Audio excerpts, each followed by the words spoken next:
Informativo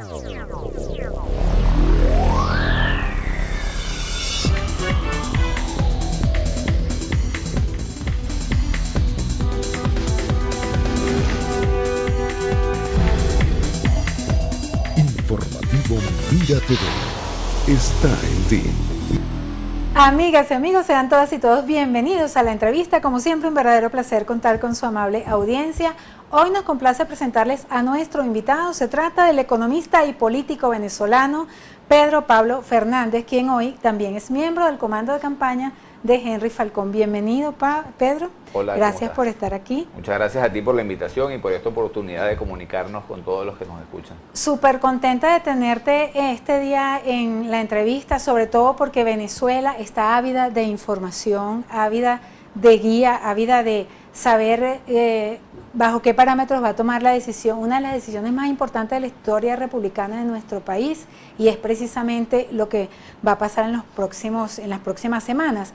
Y la primera pregunta precisamente quisiera que esté basada en torno a esa decisión tan importante que tiene que tomar el pueblo venezolano, en virtud de que hay muchos sectores de oposición que señalan una cierta desconfianza en cuanto al candidato Henry Falcón, argumentando pues que es chavista, que no es opositor y que estaría inclusive en una cierta conchupancia con el gobierno para legitimar el proceso electoral, que tiene cierta falla de origen por ser convocado por una Asamblea Nacional Constituyente que es cuestionada en muchos sectores, tanto a nivel nacional como internacional. Entonces, esa explicación me gustaría que tú nos la des hoy. Mira, la primera cosa que quiero decir es que nosotros estamos en esta campaña porque vamos a ganar. Y vamos a ganar porque el país quiere salir de Maduro. 80% del país hoy, manifiestan todas las encuestas, quiere desesperadamente salir del gobierno. Y es natural. Es decir, estamos viendo una inflación que nos está matando a todos. Si la gente va al mercado y cada día le alcanza menos, la gente no tiene para comprar la comida en este momento. Un kilo de queso cuesta 900.000 bolívares. Cuesta más caro que un kilo de carne, creo. Claro, es increíble, es espantoso lo que está viviendo la familia venezolana y la gente está desesperada por salir de esto. Y vamos a salir de esto a partir del 20 de mayo. Falcón tiene una cosa para mí muy importante. Yo vengo haciéndole seguimiento a Falcón. Yo me dedico a la política a tiempo completo. Yo he visto a Falcón actuar. De hecho, fuiste diputado, creo que en 3 oportunidades en Miranda. En ¿no? Miranda, sí. Yo fui diputado por aquí desde cuando tenía 23 años. Fui electo la primera vez. ¿Qué tiene Falcón? Falcón ha sido, en primer lugar, vamos a recordar, Falcón fue el jefe de campaña de Enrique Capriles contra Chávez y contra Maduro. Es decir, el argumento de que Falcón es chavista es una tontería. Es decir, Falcón ha estado absolutamente comprometido. Ahora, la pregunta será que Enrique Capriles en esta oportunidad se reste con Henry Falcón. Bueno, yo quiero decirlo, Enrique Capriles ha venido haciéndole cuestionamientos a la MUD muy importantes en contra de la abstención. Capriles ha manifestado claramente... Revisar sus políticas, ha dicho. Sí, ha dicho claramente la MUD tiene que revisar su posición frente a esta elección. Y además son muy amigos y conversan mucho. Oye, pero de revisar la posición a apoyar a Henry Falcón, haría falta una buena rueda de prensa, ¿no? Y yo tengo la sospecha de que va a venir. Y tengo la sospecha de que va a venir, ¿por qué? Porque yo estoy, así como le hago seguimiento a Falcón, le hago seguimiento a Enrique. Enrique viene teniendo una postura muy a favor del proceso electoral, por cierto, postura que es muy vieja en él. Y cada vez más uno va leyendo lo que dice y va sintiendo que el apoyo se va a producir, y se va a producir porque él viene actuando con mucha responsabilidad. Hay otros líderes que también tú consideres que van a dar muchos. Hay mucha gente, por cierto, pronunciándose del Frente Amplio en contra de la abstención. La rectora García Rocha, la rectora, le hicieron una entrevista larguísima y dando argumentos muy sólidos frente al error que significa abstenernos. Gente de Fedecámaras que acompañó en un principio la abstención, que firmaron un documento. Tuvo Falcón una reunión, esto se va a saber pronto, yo no quiero adelantarme, pero hubo una reunión hace unos días, el viernes pasado, de Falcón, con un grupo muy importante de la representación empresarial del país, donde uno de ellos, el líder más importante de ellos, decía: yo estaba a favor de la abstención, pero yo recibo 15, 20 mensajes todos los días de empresarios venezolanos que me dicen: oye, como que nos equivocamos, la estrategia no puede ser la abstención, porque la abstención no tiene agenda, no tiene hoja de ruta, no tiene objetivos. La abstención es quedarnos inmovilizados. Y cuando tú te inmovilizas, el enemigo avanza. ¿cómo nos vamos a abstener cuando 80% del país está desesperado por salir del gobierno? Si es la abstención el enemigo de Falcón o Maduro. Cuando tú tienes 80% queriendo salir del gobierno y un 20% que apoya a Maduro, tu enemigo es la abstención. Maduro dejó de ser el enemigo. Es decir, Maduro es el presidente a vencer, el presidente que queremos sacar del gobierno. Pero nosotros lo que tenemos que vencer es la abstención. Y esas condiciones que solicita un sector de la oposición como Julio Borges, María Corina, esas condiciones para ganar o esa posible trampa que pudiese ser el Consejo Nacional Electoral. Yo veo gente que participó en elecciones anteriores donde ven condiciones menos favorables que en esta. Y paso a explicar, todas las auditorías, todas las condiciones que la oposición ha venido pidiendo, nosotros las venimos logrando en este proceso. Te puedo decir, por ejemplo, algunas. El gobierno movió los centros de votación de los centros más emblemáticos de la oposición, con mayor concentración de votos de la oposición, los movió para distintos sitios. Los reubicaron. Los reubicaron. Pongo un ejemplo, el centro de votación de Santa Rosa de Lima, en Baruta, que es donde vota el centro más grande del municipio y donde la oposición saca más del 90% de los votos, lo pusieron a votar en el barrio Las Minas. Bueno, los electores que estaban acostumbrados a votar en su centro, irse a una comunidad extraña, pues era muy difícil. Todos los centros del país han sido reubicados en sus sitios de origen. Es decir, recuperamos todos los centros de votación. Pero convocaron las elecciones y no han publicado el cronograma electoral. Ahora voy con el siguiente punto. La escogencia de los miembros de mesa. La escogencia de los miembros de mesa plantea, que está en mora desde hace un montón de tiempo, plantea que los miembros de mesa se escogen con un sistema aleatorio. Es decir, se escogen al azar en todos los centros de votación los miembros de mesa de cada uno de los centros de votación. Bueno, ese sistema aleatorio tiene un software que los escoge. Nosotros auditamos el software antes de que lo hiciera, pero auditamos además el resultado de eso. Para ponerlo en términos mucho más sencillos, para no explicar demasiado, los miembros de mesa hoy, miembros de mesa escogidos por el CNE, que son los dueños del proceso en cada mesa, el 80% son opositores, porque fueron escogidos al azar y el 80% del país hoy está en contra de Maduro. ¿Y el cronograma? El cronograma no ha sido publicado. El cronograma está claro, es decir, tenemos elección el 20 de mayo y se vienen cumpliendo las distintas fases del proceso. Ahora, ¿qué es lo más importante? Por lo que yo digo que nunca habíamos tenido condiciones mejores que hoy para derrotar al gobierno. Lo importante es que hoy el país está desesperado por salir del gobierno. No es la oposición, es que el deslave del chavismo hacia Falcón es gigantesco. ¿Y los sectores que han solicitado la renuncia de Falcón en estas últimas horas pasadas? ¿Qué le dices? Son individualidades que están equivocados. La renuncia de Falcón, ¿a dónde nos lleva? Pero de alguna manera son personas que son la cara de la MUT, inclusive haciendo unas giras internacionales. Sí, ¿a dónde nos lleva? Es lo que estoy preguntando. ¿A dónde nos lleva eso? Tú me estás invitando a mí. Perdón, hay unos dirigentes que nos dijeron que ganamos en el 2015 la elección de Asamblea Nacional y después nos dijeron que íbamos para la calle y no participábamos más antes de una elección. Y después de que dijeron que no participábamos y que íbamos a desconocer el CNE y a todas las instituciones, invitaron a la gente a votar en las elecciones de gobernadores. Pero después dijeron que no votaran en las alcaldes, pero dicen que es una gente que va y viene de forma contradictoria. Yo no les voy a seguir haciendo caso a una gente que nos dirige de forma contradictoria y que nos está invitando ahora a no participar. ¿Qué nos lleva a no participar? Falcón renuncia mañana y ¿qué pasa? El 20 de mayo Nicolás Maduro le gana al candidato Bertucci evangélico. ¿Y qué hacemos el 21 de mayo? ¿Cómo salimos del gobierno? ¿Han evaluado ustedes la posibilidad de que les hagan un fraude si gana Falcón, por ejemplo? Yo te voy a decir cuáles son las experiencias del mundo. Todas las dictaduras han salido en procesos electorales donde participan las fuerzas democráticas. No hay un solo ejemplo de una dictadura que haya convocado elecciones donde la oposición haya dejado de participar y haya logrado salir del gobierno.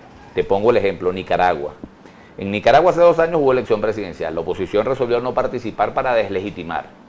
Daniel Ortega hace 2 años ganó sin oposición, ganó las elecciones y ya lleva 2 años gobernando.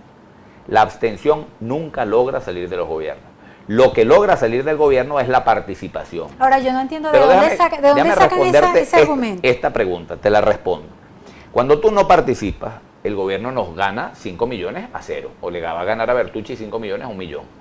Ganó el gobierno, no se deslegitima porque ganó. El gobierno se deslegitima cuando tú participas, cuando tú movilizas, cuando tú pones esa fuerza de 80% a votar en contra de Maduro, le ganas y te hacen trampa. Ahí el gobierno se deslegitima. Pongo el ejemplo de Perú.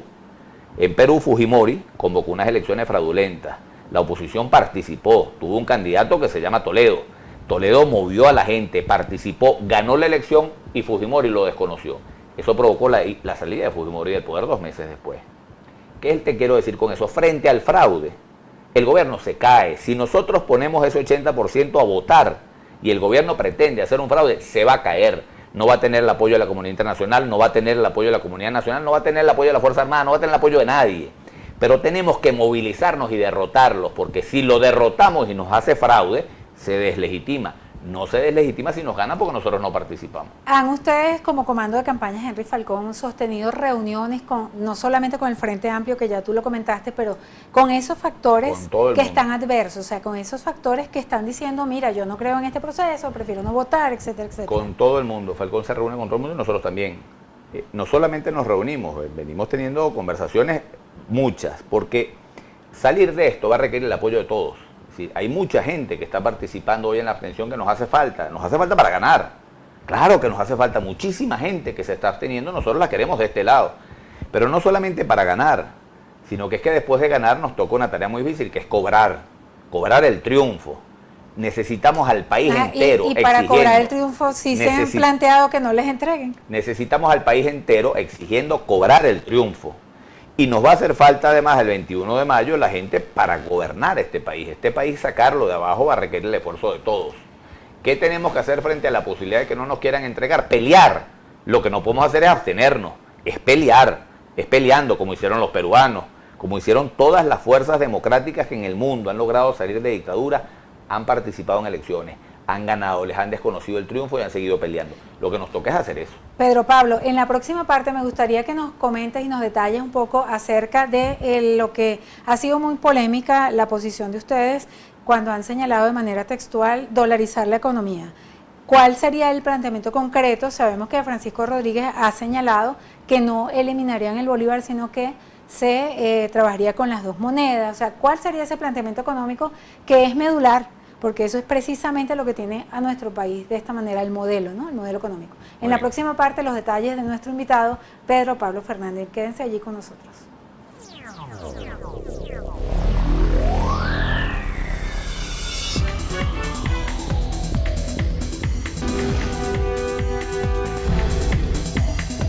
Informativo Mira TV está en ti. Continuamos, amigas y amigos, con Pedro Pablo Fernández, quien es miembro del comando de campaña de Henry Falcón, por cierto, hijo de uno de los políticos de mayor sapiencia y además de talante democrático en nuestro país, como lo es Eduardo Fernández. Toda una responsabilidad, ¿verdad? Ser político.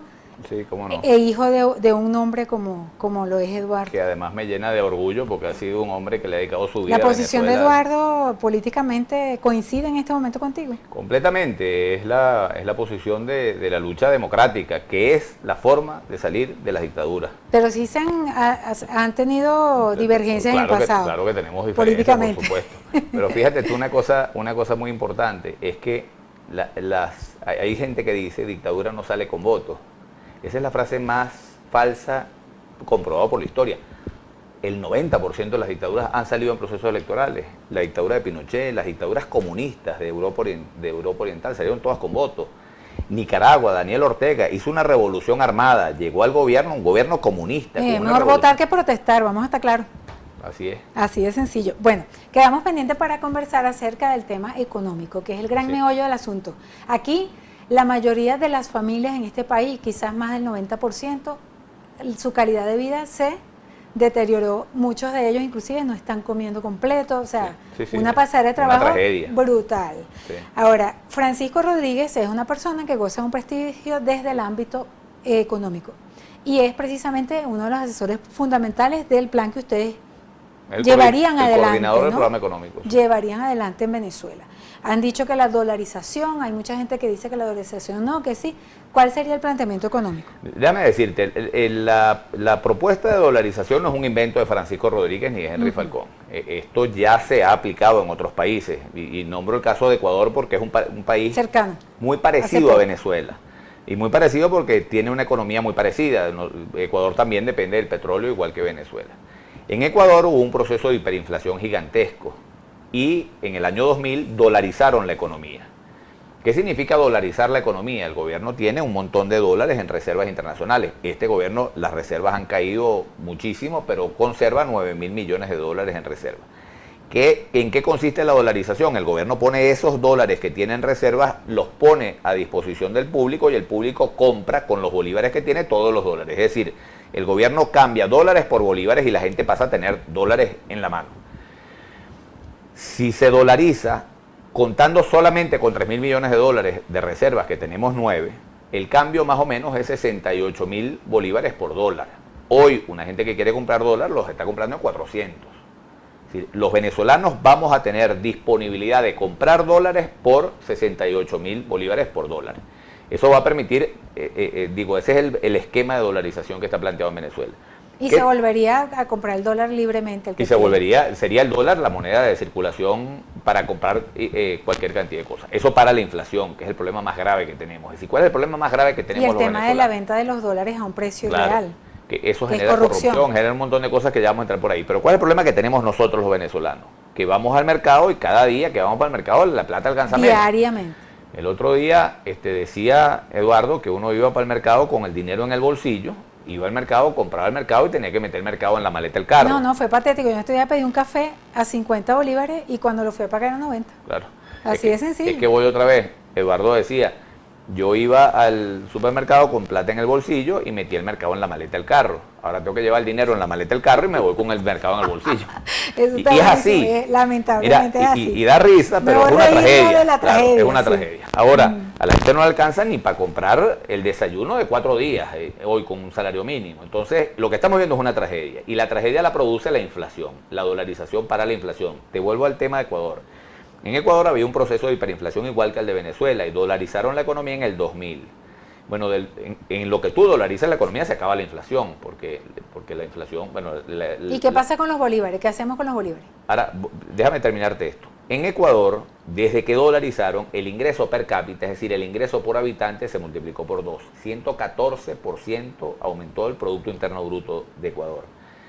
Es decir, y eso trajo como consecuencia una cosa muy práctica. 3 millones de pobres en Ecuador superaron la pobreza desde la dolarización. ¿En qué tiempo se hace eso? Bueno, esto lo hizo Ecuador en 17 años, pero 3 millones de personas. Ecuador no es Venezuela, Ecuador la población es mucho menor. Estamos hablando de más de la mitad de la gente en Ecuador logró superar la pobreza a partir de la dolarización. Esto es un tema que toma tiempo. Yo no estoy diciendo que esto es mágico. Dolarizamos y se acabó y vivimos en la isla de la fantasía. No es así. La recuperación de Venezuela va a tomar tiempo. Y recuperar el aparato productivo. Ahora, las cosas que hace la dolarización, déjame tratar de explicártelo en el tiempo que tenemos el programa. ¿Qué pasa? Todo se está dolarizando menos el ingreso.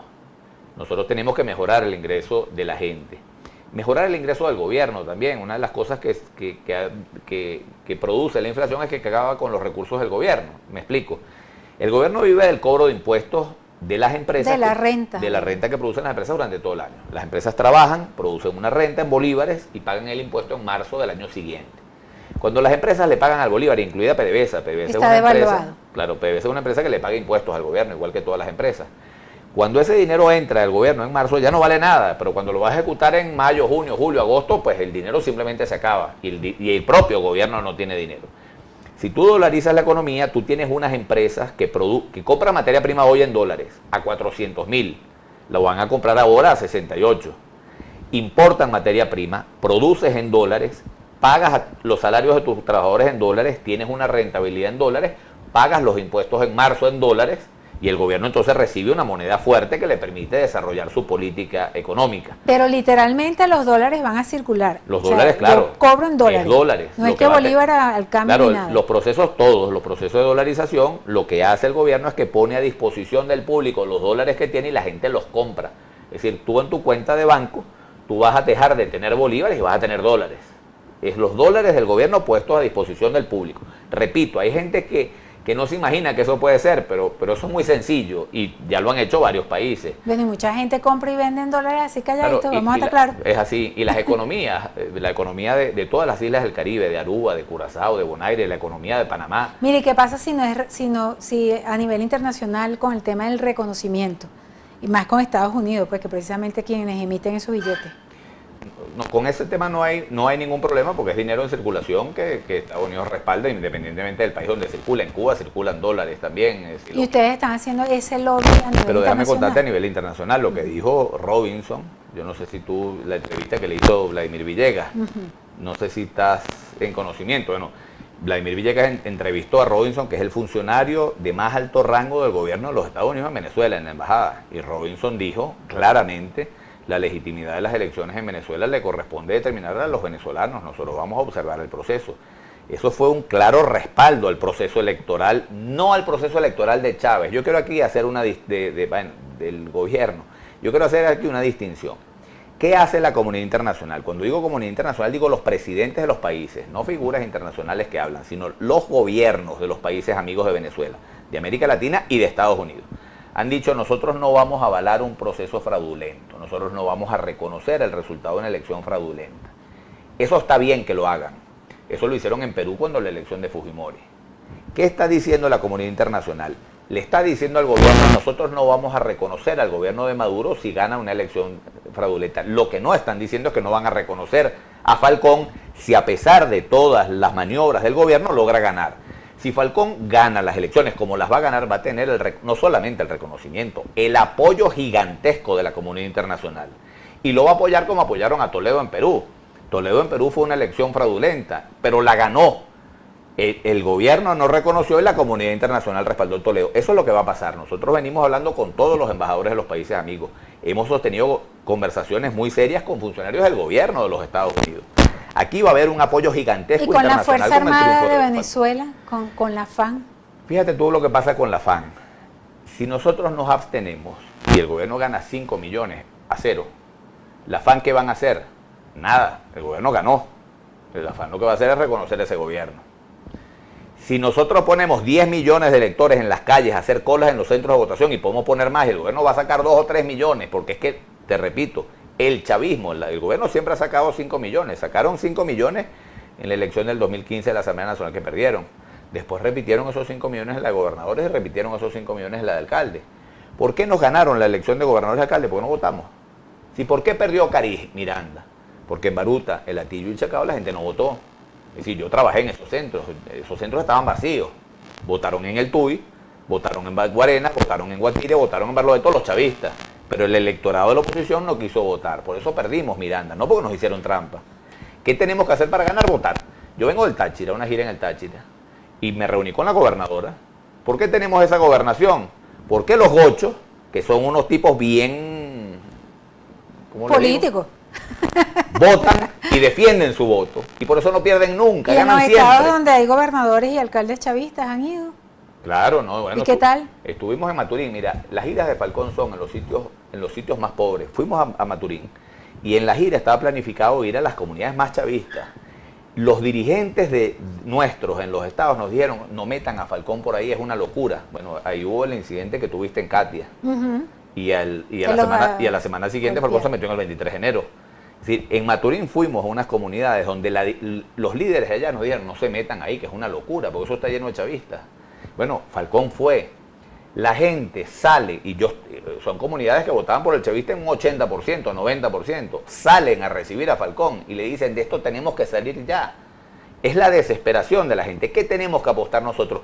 Vamos a unirnos todos. Y a la con un gente solo que objetivo. está recibiendo que si las bolsas CLA y los bonos, eso que está dando el gobierno ahorita. Yo te pregunto a ti, que ese es el problema que tiene el gobierno. El gobierno en la última elección ofreció que le iba a dar pernil a la gente en diciembre y el pernil no le llegó a nadie. Pero es que además le depositan unos reales en una cuenta, le depositan 1 millón de bolívares en los carnets de la patria. ¿Para qué le sirve 1 millón de bolívares a la gente hoy? ¿Hacer mercado de cuántos días? ¿De una semana a la familia? Mucho menos, nada. Es decir, todo eso que está haciendo el gobierno se le vuelve a la gente, sale agua. Esa es la desesperación que tiene el chavismo hoy, que a pesar de que reciben algunas dádivas del gobierno, están conscientes de que esas dádivas no les dan para tener una vida digna y quieren apostar por otra cosa. Tú sabes que el electorado de clase media de la oposición que se está obteniendo está siendo compensado con un deslave que hay de votos chavistas hacia Falcón. Yo le digo a ese sector de clase media de la oposición que se está absteniendo: nosotros tenemos que sumarnos para convertir el 20 de mayo en la mayor manifestación de rebeldía que haya visto la humanidad. 10 millones de personas haciendo colas en la calle para votar contra Maduro. No hay manera, le pasamos por encima a Tibisay Lucena y al CNE. A esas personas que se abstienen con el argumento de que ellos quieren no solamente votar, sino elegir, ¿cuál es el mensaje ya para finalizar, Pedro Pablo? Elegimos como hacen los gochos, que votan y defienden su voto. es poner 10 millones de personas a votar y a defender el voto, a quedarnos en el centro de votación contando los votos. En el Táchira, ¿por qué no pierden nunca? Porque votan y defienden su voto, además con coraje, con valentía, con decisión. Yo invito a todo el país a que salgamos el 20 de mayo a votar y a defender el triunfo de Henry Falcón, que no es de Henry Falcón.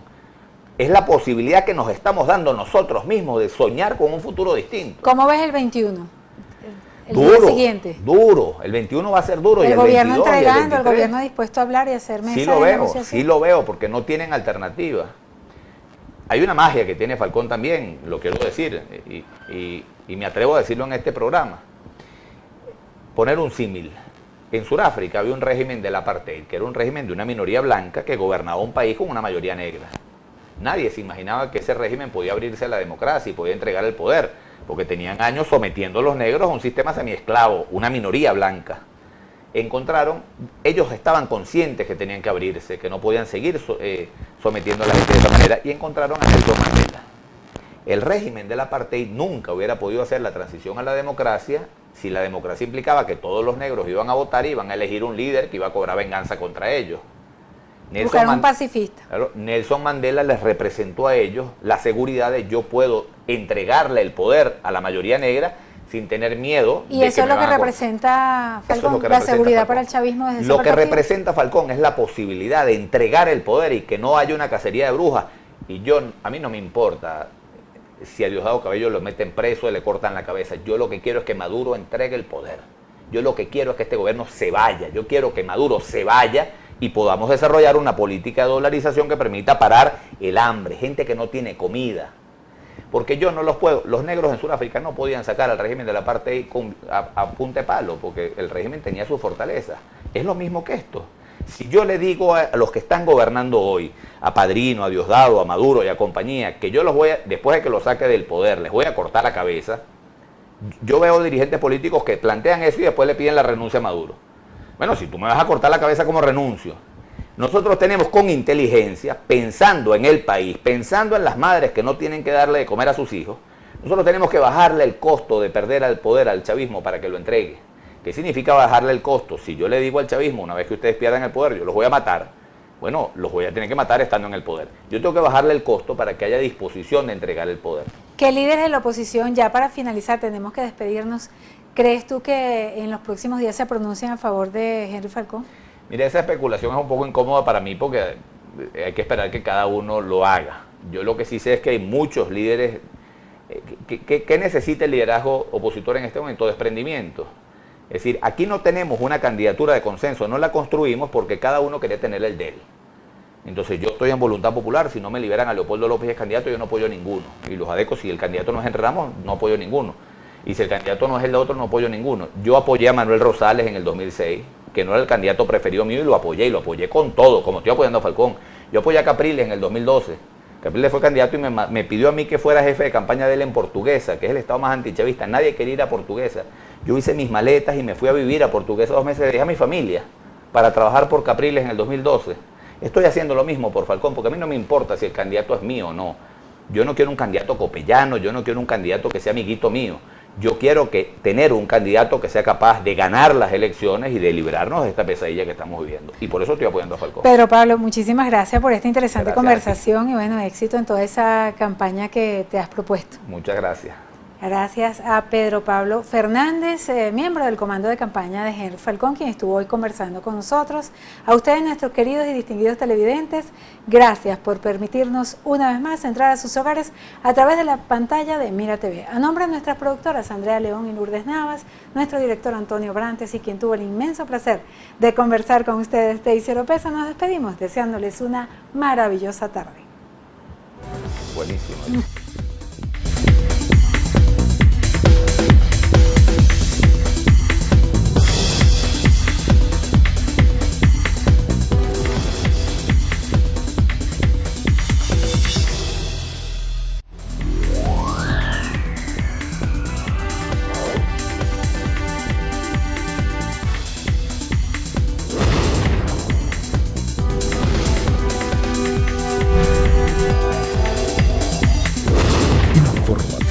Mira TV está en ti.